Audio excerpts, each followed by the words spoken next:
Good evening friends, stock సుదర్శనకి స్వాగతం.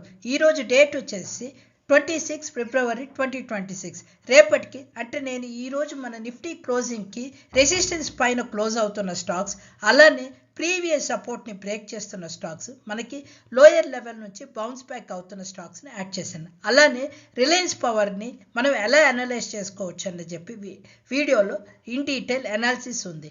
వీడియోని చివరి దాకా చూడడానికి ట్రై చేయండి. Thank you.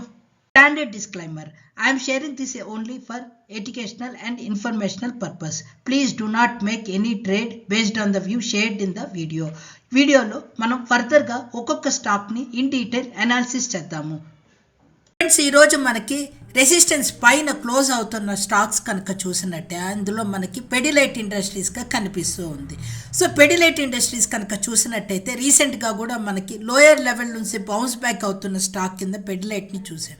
ఇప్పుడు మనకి కొద్దిగా హయ్యర్ సైడ్ ఫామ్ అయ్యి ఇప్పుడు దాని యొక్క రెసిస్టెన్స్ని బ్రేక్ చేయడానికి ట్రై చేస్తూ ఉంది. ఈరోజు కనుక దాని హై చూసినట్టయితే మనకి నియర్లీ 1518 దగ్గర కనిపిస్తూ ఉంది. మేబీ కరెంట్లీ మనకి 62 దగ్గర వస్తుంది. కొద్దిగా కూల్ ఆఫ్ అయ్యాక మళ్ళీ మనం ఈ స్టాక్ని కన్సిడర్ చేయొచ్చు అనేది గమనించవచ్చు. కాకపోతే చాలా రోజులుగా ఈ కన్సాలిడేషన్ ఫేజ్లో ఉన్న ఈ స్టాక్ ఇప్పుడు మనకి బ్రేక్ అవడానికి ట్రై చేస్తుంది. మేబీ మన వాచ్ లిస్ట్లో యాడ్ చేసుకోవచ్చు. ఇప్పుడు మనకి రెసిస్టెన్స్ పైన క్లోజ్ అవుతున్న సెకండ్ స్టాక్ కనుక చూసినట్టయితే సన్ ఫార్మాసిటికల్స్ లిమిటెడ్. రీసెంట్గా కూడా మనం ఈ స్టాక్ చూసాము. స్టిల్ ఇది హయ్యర్ సైడే క్లోజ్ అవుతున్నట్టు అర్థమవుతుంది. ఇప్పుడు మనకి దాని యొక్క ప్రీవియస్ 1785ని ఈరోజు బ్రేక్ చేస్తున్నట్టు అర్థమవుతుంది. కాకపోతే మనకి వాల్యూమ్ కూడా ఎక్కువ వాల్యూమ్ జరుగుతున్నట్టు. బట్ ఓన్లీ కన్సర్న్ ఏంటి అంటే ఇక్కడ మనకి ఆర్ఎస్ఐ మనకి ఓవర్ బాట్ జోన్లోకి వెళ్ళినట్టు తెలుస్తూ ఉంది. ఒకసారి మీరు ఈ స్టాక్ని కాషియస్గా మానిటర్ చేయొచ్చు.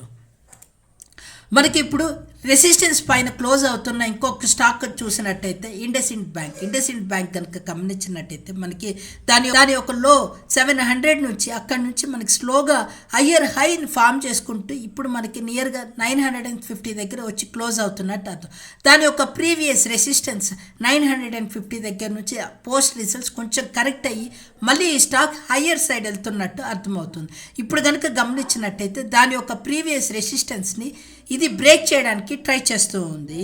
అట్లానే మనకి వాల్యూమ్ కూడా ఈరోజు ప్రీవియస్ వాల్యూమ్స్తో కన్సిడర్ చేస్తే ఈరోజు హ్యూజ్ వాల్యూమ్ జరిగినట్టు తెలుస్తూ ఉంది. ఒకసారి ఆర్ఎస్ఐ 67 దగ్గర మేబీ కొంచెం కిందకు వచ్చాక మళ్ళీ మనం ఈ స్టాక్ని చూడొచ్చు. సో ఇది మన వాచ్ లిస్ట్లో యాడ్ చేసుకోవచ్చు. ఫ్రెండ్స్, ఇప్పుడు మనకి లోయర్ లెవెల్ నుంచి బౌన్స్ బ్యాక్ అవుతున్న స్టాక్ కనుక చూసినట్టయితే లెమన్ ట్రీ హోటల్స్ కనుక గమనించినట్టయితే మనకి ఆల్మోస్ట్ నియర్లీ 160 దగ్గర నుంచి ఈ స్టాక్ కరెక్ట్ అవుతూ ఇప్పుడు మనకి నియర్లీ 116 దగ్గరకు వచ్చి ఇప్పుడు లాస్ట్ 2 రోజులుగా మనకి ఒక సపోర్ట్ తీసుకుంటున్నట్టు అర్థమవుతుంది. ఇప్పుడే మనం దీన్ని చర్చ చేయడం టూ ఎర్లీ అవుతుంది. కొంచెం వెయిట్ చేసి ఈ స్టాక్ను మనం మానిటర్ చేయొచ్చు. ఇప్పుడు ఈరోజు వాల్యూమ్ కనుక చూసినట్టయితే మేబీ ఈరోజు ప్రీవియస్ వాల్యూమ్స్తో కనుక గమనించినట్టయితే మనకి ఈరోజు కొంచెం హయ్యర్ సైడ్ వాల్యూమ్ వచ్చినట్టు తెలుస్తుంది. అట్ ద సేమ్ టైం మనకి ఆర్ఎస్ఐ కూడా కొంచెం స్ట్రెంత్ వస్తున్నట్టు కనిపిస్తూ ఉంది. ఒకసారి మనం ఈ స్టాక్ని వాచ్ లిస్ట్లో యాడ్ చేసుకోవాలి. ఫ్రెండ్స్, ఇప్పుడు మనకి ప్రీవియస్ సపోర్ట్ని బ్రేక్ చేస్తున్న స్టాక్ కనుక చూసినట్టయితే ట్రెంట్ మనకి రిజల్ట్స్ తర్వాత కొంచెం హయ్యర్ సైడ్ వెళ్ళి మళ్ళీ దాని యొక్క ప్రీవియస్ సపోర్ట్ని ఈరోజు బ్రేక్ చేయడానికి ట్రై చేస్తుంది. మనకు కనుక కొద్ది రోజులు ఈ చార్ట్ ప్యాటర్న్ చూసినట్టయితే మనకి లోయర్ సైడ్ చూపిస్తుంది. మేబీ మనకి 3700 కనుక బ్రేక్ చేసినట్టయితే మనకి సెల్ ఆఫ్ జోన్లోకి వెళ్తున్నట్టు కన్ఫర్మేషన్ వస్తుంది. ఫ్రెండ్స్, మనము ప్రీవియస్గా డిస్కస్ చేసిన ఐఆర్ఎఫ్సి తర్వాత అలంబిక్ ఫార్మా లిమిటెడ్ అవన్నీ కూడా మనకి సపోర్ట్ని బ్రేక్ చేస్తూనే ఉన్నాయి. బట్ నేను కొత్త స్టాక్స్ని చూపించడానికి ట్రై చేస్తున్నాను. సో ఇప్పుడు కనుక మనకి ఫస్ట్ స్టాక్ చూసినట్టయితే హెచ్డిఎఫ్సి బ్యాంక్ మనకు కనిపిస్తుంది. హెచ్డిఎఫ్సి బ్యాంక్ మనకి ఆల్మోస్ట్ ప్రీవియస్ సపోర్ట్స్ని అంటే రీసెంట్ సపోర్ట్స్ని బ్రేక్ చేసి అది లోయర్ సైడ్ మూవ్ అవుతున్నట్టు అర్థమవుతుంది. ఇక్కడ మనకి వాల్యూమ్స్ కూడా ఈరోజు హ్యూజ్ వాల్యూమ్ జరిగి ఆర్ఎస్ఐ కూడా మనకి నెగిటివ్గా చూపిస్తూ ఉంది. బట్ ఈరోజు మనకి సపోర్ట్ని బ్రేక్ చేసిన స్టాక్ హెచ్డిఎఫ్సిగా కనిపిస్తూ ఉంది. మనం ఇంకొక స్టాక్ కనుక చూసినట్టయితే ఎటర్నల్ దానికి 355 నుంచి లోయర్ హైస్ ఫామ్ చేసుకుంటూ ఇప్పుడు మనకి దాని యొక్క ప్రీవియస్ సపోర్ట్ని బ్రేక్ చేస్తున్నట్టు అర్థమవుతుంది. 250 దాన్ని ప్రీవియస్ హై లాస్ట్ ఇయర్ జూన్లో ఫామ్ అయింది. ఇప్పుడు అది బ్రేక్ అవుతున్నట్టు మనకి చార్ట్ ద్వారా తెలుస్తూ ఉంది. ఇది కూడా మన వాచ్ లిస్ట్లో యాడ్ చేసుకోవచ్చు.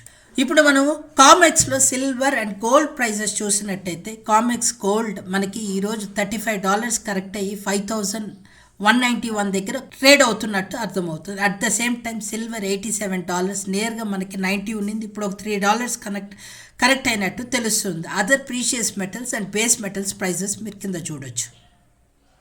ఇప్పుడు మనకి ఇండియాలో సిల్వర్ ఈటీఎఫ్ ప్రైజెస్ కనుక చూసినట్టయితే ఈరోజు సిల్వర్ ఈటీఎఫ్ మనకి 256 దగ్గర క్లోజ్ అయ్యి ₹7 పడినట్టు ఉంది. సో గోల్డ్ చూసినట్టయితే గోల్డ్ ఈటీఎఫ్ మనకి నియర్గా ఈరోజు 134 దగ్గర ఎన్ఎస్సిలో క్లోజ్ అయినట్టు తెలుస్తూ ఉంది. నెక్స్ట్ ఫ్యూచర్స్ చూద్దాము.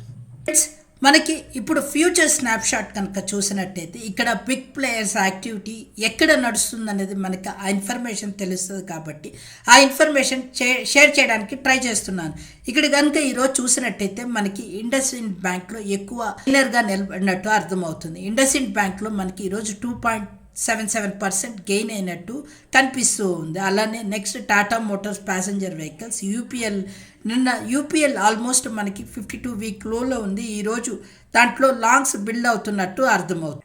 అలానే ఒకసారి వాల్యూమ్ మల్టిపుల్తో ఎక్కడ అని చెక్ చేస్తే వాల్యూమ్ మల్టిపుల్లో మనకి బ్యాంక్ ఆఫ్ ఇండియా తర్వాత అశోక్ లేలాండ్తో కనిపిస్తున్నట్టు అర్థమవుతుంది. తర్వాత మనకి షార్ట్స్ ఎక్కడ బిల్డ్ అవుతున్నాయి అన్నట్టు చూస్తే ఐఆర్ఎఫ్సిలో షార్ట్స్ ఎక్కువ బిల్డ్ అవుతున్నాయి. ఎటర్నల్ హెచ్డిఎఫ్సి బ్యాంక్లో మనకి ఎక్కువ షార్ట్స్ బిల్డ్ అవుతున్నట్టు అర్థమవుతుంది.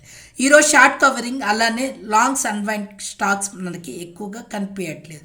సో ఈ డేటా ఎక్కడి నుంచి తీసుకుంటాను అంటే సెన్సిబుల్లో నుంచి హీట్ మ్యాప్కి వెళ్తే హీట్ మ్యాప్లో ఒక స్నాప్షాట్ని ఎక్సెల్ షీట్ని డౌన్లోడ్ చేసుకోవచ్చు. అక్కడ నుంచి నేను డేటాని ఇంటర్ప్రిట్ చేయడానికి ట్రై చేస్తాను. ఇంకొకరి దగ్గర చూసినట్టయితే మన ఎన్ఎస్సిలోకి వచ్చి డెరివేటివ్ మార్కెట్స్లోకి వస్తే ఇక్కడ కూడా మనం ఈ సిఎస్విని డౌన్లోడ్ చేసుకోవచ్చు. ఫ్రెండ్స్, నేను మన సబ్స్క్రైబర్ ఒకరు ఆర్ పవర్ గురించి అడిగారు. ఒకసారి ఆ కంపెనీ గురించి చూసినట్టయితే మనకి కంపెనీలో ఫండమెంటల్గా అనలైజ్ చేసుకోవడానికి ఏం లేదండి. ఇది నియర్లీ 52 వీక్ లోలో దొరుకుతుంది. అట్ ద సేమ్ టైం ఈ కంపెనీకి హై డెట్తో నడుస్తున్నట్టు అర్థమవుతుంది. ఒకసారి కిందకు వచ్చినట్టయితే మనకి ఇండియాలో హ్యూజ్ పవర్ డిమాండ్ ఉన్నా కూడా NTPC, Tata power, Adani power బాగా పర్ఫామ్ చేస్తున్న ఈ కంపెనీ అంతగా ఆ డిమాండ్ని తీసుకోలేకపోతున్నట్టు అర్థమవుతుంది. ఇంకా మనం చూసినట్టయితే ఈ స్టాక్ మోస్ట్లీ న్యూస్ బేస్డ్ మీదే ట్రేడ్ అవుతున్నట్టు తెలుస్తూ ఉంది. ఇంకా చూసినట్టయితే మీరు కొంచెం కిందకు వచ్చి పీర్ కంపారిజన్ చేసినట్టయితే పీర్స్ కనుక గమనించినట్టయితే పవర్ జనరేషన్ కంపెనీస్లో మనకి ఇక్కడ greater than 2 lakh crore market క్యాప్తో ట్రేడ్ అవుతుంటే మనకి రిలయన్స్ పవర్ 14,300 మార్కెట్ క్యాప్తో ట్రేడ్ అవుతుంది. అవి ప్రాఫిట్ పోస్ట్ చేస్తూ ఉంటే మనకి ఇక్కడ మనకి ఈ Reliance power negative results post చేస్తూ ఉంది. ఒకసారి మనకి ఈ స్టాక్ మనకి 52 వీక్ లోలో లేదు అంటే ₹25 దగ్గర దొరుకుతుంది కదా, కాంట్రేరియన్ ప్లే చేస్తాము అనుకుంటే ఇలాంటి సిచ్యువేషన్ని మనం వేరేలాగా ఎలాగా కన్వర్ట్ చేయొచ్చో నేను కింద చూపిస్తాను.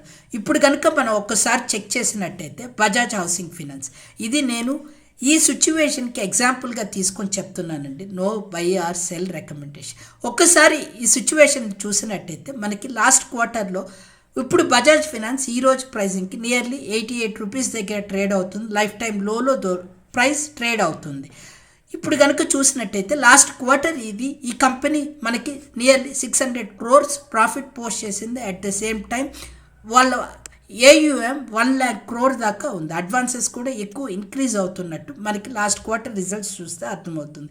తర్వాత వీళ్ళు పీర్స్తో ఎలా పర్ఫామ్ చేస్తున్నారు అంటే కంపారిటివ్లీ దర్ పీర్స్ ఇలాగ వాళ్ళు పర్ఫామ్ చేస్తున్నారు. సో ఇప్పుడు మనకి ఒక స్టాక్ లోలో ట్రేడ్ అవుతున్న ఒకటి మనం చూసుకునే స్టాక్ని ఐదర్ పర్ఫార్మెన్స్ కంపెనీ లేదు అంటే గ్రోత్ ఫేజ్ కంపెనీగా పిక్ చేసుకుంటాము అనేది మన డెసిషన్ మీద ఆధారపడి ఉంటుంది. ఐ హోప్ మీకు ఈ ఇన్ఫర్మేషన్ వాల్యూ క్రియేట్ చేసిందని అనుకుంటున్నాను. ఈ వీడియో మీకు నచ్చినట్టయితే Please do like, share and subscribe to our channel. Please also give a comment in the comment section. It really encourages us. Thank you.